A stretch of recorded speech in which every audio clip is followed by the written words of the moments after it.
আসসালামু আলাইকুম। বিশ্বের আলো টিভিতে স্বাগত জানাচ্ছি। আপনাদের সাথে আছি আমি নাজনীন নাহার শিমু। এখন দেখবেন বিস্তারিত।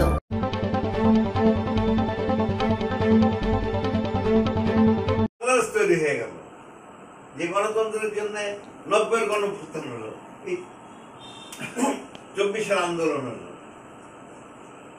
এখন দেখছি 24-এর আন্দোলন ষড়যন্ত্র, কোনো দেখেন কোনো রোডম্যাপ নাই, শোনায় বিএনপি সেও চুপচাপ আছে, তারা তো অলিখিতভাবে ক্ষমতা পেয়ে বসে আছে। আর পথে ঘাটে টোল টোলা এইসব করতে করতে বাধা দিচ্ছে না কেন, এদেরকে পৌঁছানোর জন্য। খুব অবাক লাগে। আজকে ভারতের চেয়ারম্যান উনি লন্ডন থেকে ভার্চুয়ালি পত্র আসেন, কিন্তু দেশে আসা দরকার, সে দেশের ইলেকশন হওয়া দরকার। শহরে 100 জন মানুষের মধ্যে 100 মানুষ, 100 বছরের বেশি মানুষ, তাদের উপরে একটা জরিপ চালাচ্ছিল। সেই জরিপে বিবিসি বাংলা সার্ভিসের সাংবাদিকরা প্রশ্ন করেছেন, বক্তব্য রাখছেন সাইদুর রহমান, বিভাগীয় প্রেস ক্লাবের সভাপতি, জননেতা আতাউর রহমান স্মৃতি পরিষদের সভাপতি, তারা বলেছে রাজশাহী। কাজের মধ্যে দিয়ে আমরা বাধ্য বিজয় করছি, আমরা অসুস্থতা জয় করছি। বিসমিল্লাহির রহমানির রহিম। রাজশাহীতে মুক্তির দিগন্ত হোক চির অবাঞ্ছিত, শোষিত, বঞ্চিত, নিপীড়িত ও মেহনত মানুষের বিজয় সুনিশ্চিত।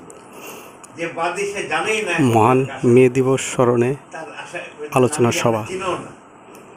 স্থান বিভাগীয় প্রেস ক্লাব, রাজশাহী মিলনায়তনে।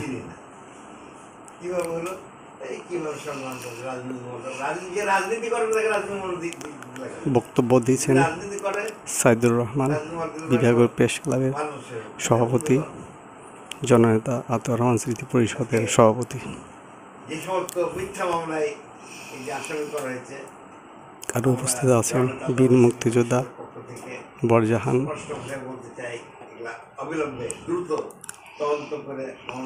আরও উপস্থিত আছেন অ্যাডভোকেট আসলামউদ্দৌলা।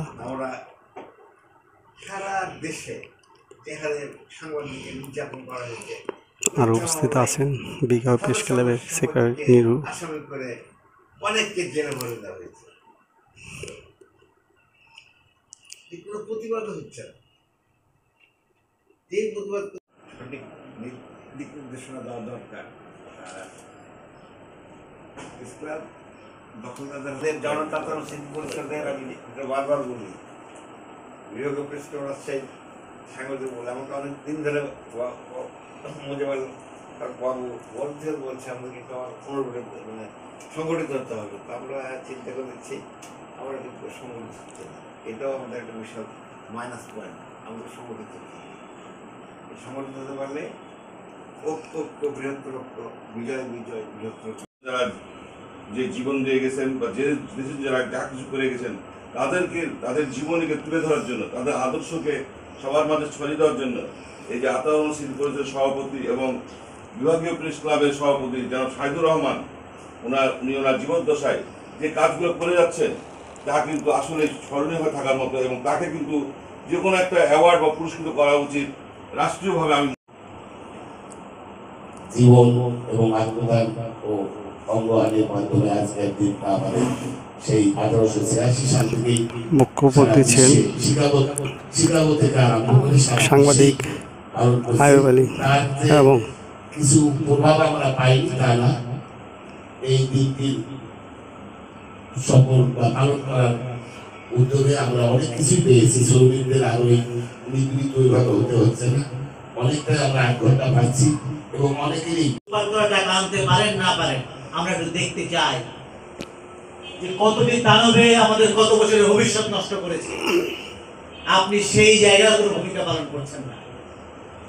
আর একটা খুব লজ্জাজনক ঘটনা ঘটেছে। বক্তব্য রাখছেন যে সিদ্দিকুর রহমান অ্যাডভোকেট আসলামউদ্দৌলা, সাধারণ সম্পাদক, জননেতা আতাউর রহমান স্মৃতি পরিষদ।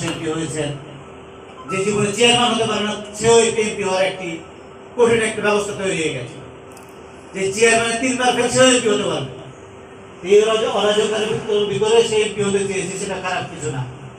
কিন্তু তিনি এই যে বাটপা রাজনীতির যে সংস্কৃতি চালু হয়েছিল, যে অপরের প্রতি অশ্রদ্ধা, এই আজে বাজে কথার সাথে তিনি একটি শরীরদার হয়েছিলেন।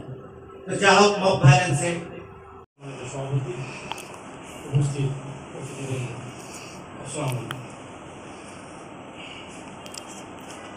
আজ 1 তারিখ মহান মে বক্তব্য দিয়েছেন SM নিউ এই মেয়েদের যে সাধারণ সম্পাদক বিভাগীয় প্রেস ক্লাব 1886 রাজশাহী। শহরে হে মার্কেট ঘন্টা একটা শ্রমিক 24 ঘন্টা কাজ করতে পারে। তার শারীরিক ক্ষমতা আছে, পারিশ্রমিকের ব্যাপার আছে। আমি কত ঘন্টা কাজ করলে আমাকে কত টাকা দেওয়া হবে, আমার পারিশ্রমিক কত টাকা দেওয়া হবে, আমার সমাজে কত টাকা দেওয়া হবে, তা নির্ধারণ করতে হবে। তারা দাবি করে আমার ঘন্টা হবে 8 ঘন্টা। এর সমর্থনে তারা আন্দোলন করে। বক্তব্য রাখছেন বীর মুক্তিযোদ্ধা আতাউর রহমান শাহজাহান বরজান। সভাপতি, বিশিষ্ট সাংবাদিক, সর্বহারা শ্রমজীবী মানুষ, তারা তাদের ন্যায্য অধিকারের জন্য তাদের সে দাসত্ব দাস প্রথার বিরুদ্ধে তারা কালে কালে আন্দোলন করেছে। কিন্তু তখন সেই যুগে বা কঠিন যুগে তখন মনে হয় না যে অসুস্থ আছে, এই জন্য আরো আমাকে খুব ভালো লাগে। তো দোয়া করেন আপনারা সবাই, আপনারা ভালো থাকেন। যার যা প্রবলেম হবে আমার নাম্বার আছে, ফোন দেবেন। আমি আমার সর্বোচ্চ চেষ্টা করব আমাদের কর্মীদের, আমাদের সদস্যদের পাশে দাঁড়ানোর জন্য। সকলকে ধন্যবাদ জানিয়ে আজকের অনুষ্ঠান এখানে সফল হচ্ছে। সারোয়ার হোসেন, স্টাফ রিপোর্টার, বিশ্বের আলো টিভি, বিভাগীয় প্রেস ক্লাব রাজশাহী।